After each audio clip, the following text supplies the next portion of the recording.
20 जानेवारीपासून मनोज जरांगे पाटील मुंबईतल्या आझाद मैदानात आमरण उपोषण करणार आहेत। बीडमधल्या सभेतून जरांगे पाटलांनी घोषणा केली आहे। दरम्यान मनोज जरांगेंनी उपोषणाचा निर्णय मागे घेतला नाही तर भाजप आणि टाटा मुंबई मॅरेथॉनसाठी मोठी अडचण निर्माण होऊ शकते।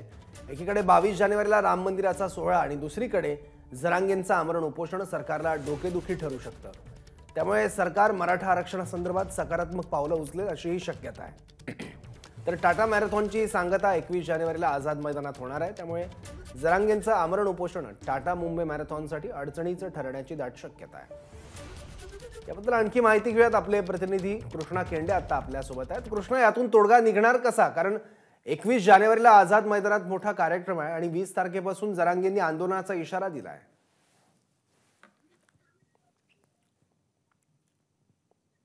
सरकारला तोडगा काढावाच लागेल, कारण सरकारसाठी जरी हा 26-27 दिवसाचा वेळ मिळाला असला तरी सरकार समोरच्या अडचणी काही कमी झालेल्या नाहीत।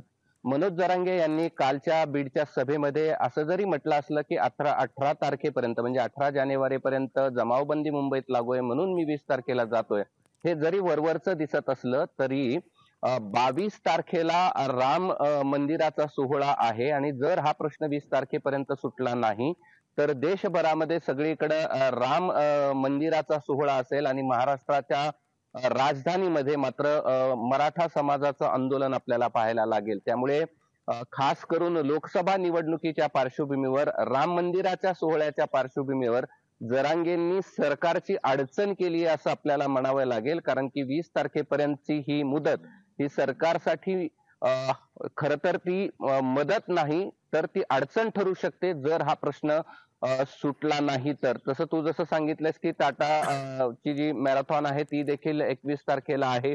त्याहीपेक्षा सरकार समोरचे हे मॅरेथॉन दुसऱ्या कुठल्या तरी एखाद्या ग्राउंड वरती हलवण्यात येईल, मात्र राम जन्मभूमीचा सोहळा ज्याच्यावरती लोकसभेचं भविष्य भाजपा पाहती आहे आणि त्यामुळे खास करून जरांगेंनी कोंडी केलेली आहे आणि या चौकटीतून कसं निघायचं हा प्रश्न असेल। कारण की 20 तारखेला आपण पाहिलं तर आंदोलन करण्याचा इशारा त्यांनी दिलाय।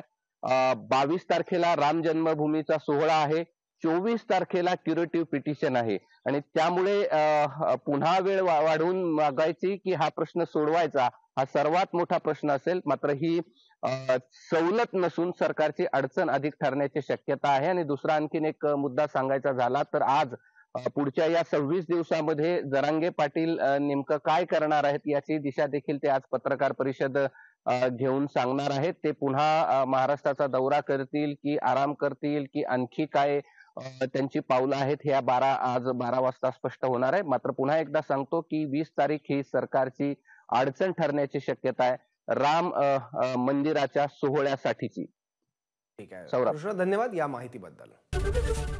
एबीपी माझा, उघडा डोळे बघा नीट।